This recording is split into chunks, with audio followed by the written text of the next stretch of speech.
What's going on, my fellow Guardians? Your dude Sly here, and welcome back to another Destiny 2 Slynation video. So, turns out Lightfall wasn't as big as we all had hoped. Once you beat the campaign, there is really very little to do afterwards besides a handful of quests for weapons and a few mission reruns.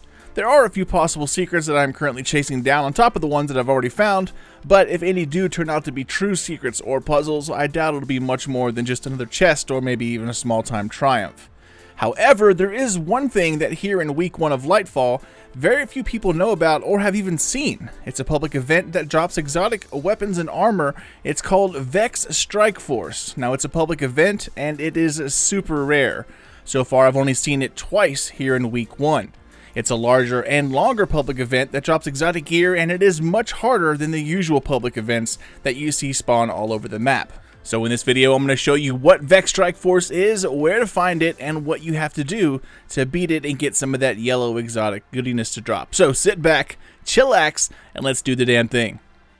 Alright, ladies and gents, so Vex Strike Force, just like in the Beyond Light expansion, once you beat the Lightfall campaign, one area of the map becomes active for the whole week, and then it moves on to another area after the Tuesday reset. Now on Europa, you can see meteors, or actually debris, from the orbital platform the raid was on dropping from the sky, and on top of that, there would be extra enemies along with a changing weekly puzzle that led you to shoot down drones all over the place via the scanner buff. It was actually pretty cool. On Europa, it's known as the Weekly Eclipse Zone. Here in Lightfall, however, we have another one of those active zones, and this time it's called a Vex Incursion Zone. Now, you can notice it by looking at the director and checking out the map of Neptune. The zone will be highlighted by these green strands and an extra icon. This week, it's in the Liming Harbor, not sure how you pronounce it, but if you read the very bottom, once you scroll over the icon, it says that on rare occasions, Vex will break through the Cloud Ark's defenses and send in a strike force. The Vex Strike Force public event is just that, a pub event that announces itself with the usual countdown and a flag. Now, to see if it's a normal public event versus the rare Strike Force one, all you have to do is simply hover over the icon and it'll tell you. Now, the icon counts down for longer if it is a Strike Force, and the event itself is actually 10 minutes long, so you have quite a bit of time to participate once you notice it. One thing, however, is that it is quite rare. Again, I've only seen it twice here in week 1. And that's with me looking out for this thing, checking the map all the time, and playing a shit ton the past few days. So be sure to periodically check out the area to see if it's up. Okay guys, so now let's talk about how to beat it. Now this event is over 1800 power level. Pretty sure it's 1810. I think that's the exact number. And it's going to take a few blueberries or at least a fire team of 3 to beat it, as you only have 10 minutes to clear out 3 separate areas, all containing Gate Lord-like bosses. Now, I'm sure it'll be easier as we rise in power and the weeks turn into months, but right now, in the first week, beating 6 shielded Minotaur bosses and a ton of ads in 10 minutes is quite the challenge. Now, the event is broken up into 3 distinct areas. One area will have 1 Gate Lord boss, the second area has 2 bosses, and you guessed it, the third area has a total of 3 bosses. All of the same Numeneros Minotaur dude with the same mechanics. In order to bring the guy down, you have to look for the void-shielded normal-sized Minotaur and then take it out. It will be kind of glowing, just like the ones in the new Neptune Strike. Once you take out the Minotaur, they will then drop a Vex Cranium, and these craniums are the key to beating the Vex Strike Force public event within the 10-minute window and taking out all 6 bosses in time. Now, just like in previous fights, you're going to need to use the craniums to take out the boss's shield or shields. Once you do that, you can then use your super, heavies, etc.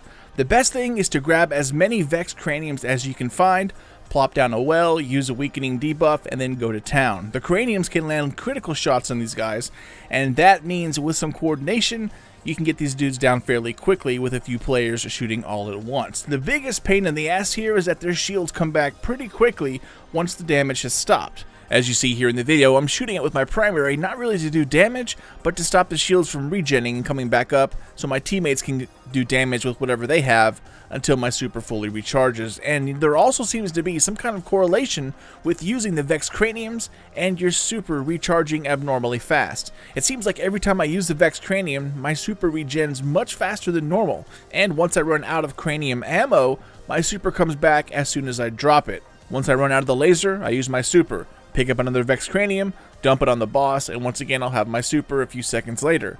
Use super, pick up cranium, repeat. If you cannot find a cranium, then just keep shooting it or apply Scorch or Volatile so you can keep its shields down and allow your teammates to do some damage. The hardest part is when you get to the group of 3 bosses at the end. They all group together and kind of circle around each other, so your cranium lasers are hard to train on just one target. Like I said, they all circle each other, so it's best try to take one shield down and keep it down. Focus on getting 1 Minotaur out of the way. Once you do, 2 are much easier to deal with than trying to do damage to 2 different ones at one time. Once you get down to 2, they won't circle around each other as much and soak up all of your cranium lasers. If you have enough people and you've killed all 6 bosses in 10 minutes, a single chest will then spawn, and from what I've seen so far, it seems to be a guaranteed powerful exotic drop. Unfortunately, you cannot dupe the chest here like you can in Terminal Overload, or at least it did not work for me. Once the chest was opened, I got my exotic, and when I came back, it threw me into another instance. So this is not an event like Terminal Overload, but instead a true public event. But yeah, that's about it, guys. Just a quick video showing off where and how you can find the Vex Strike Force public event, and how you can also easily get the exotics to drop. Now, the hardest part here, however, is actually catching the damn event spawning. But yeah, that's it for me, Guardians. Thank you all so much for watching and for supporting my channel, slynation. We are just a few days away from the new Lightfall raid and the Day 1 contest. While I won't be going for placement, I always live stream my Day 1 attempt, so feel free to drop by, throw me some hints, or cheer me on if you have the time. I will also be uploading my raid guides in the days following contest mode, so keep it here on slynation for the latest Lightfall videos and guides. Feel free to spank the thumbs up or down if you liked, loved, or hated this video, and if you wish to get in touch, business or otherwise, feel free to hit me up anytime for whatever reason, slynationgaming67@gmail.com, or check me out over on the socials, at @sly_nation on Twitter, slynationgaming on good old Facebook. Take care, y'all, and keep those eyes open for more Destiny 2 vids and guides coming out here soon, but until then, this is your guy Sly, and I'll catch you guys next time.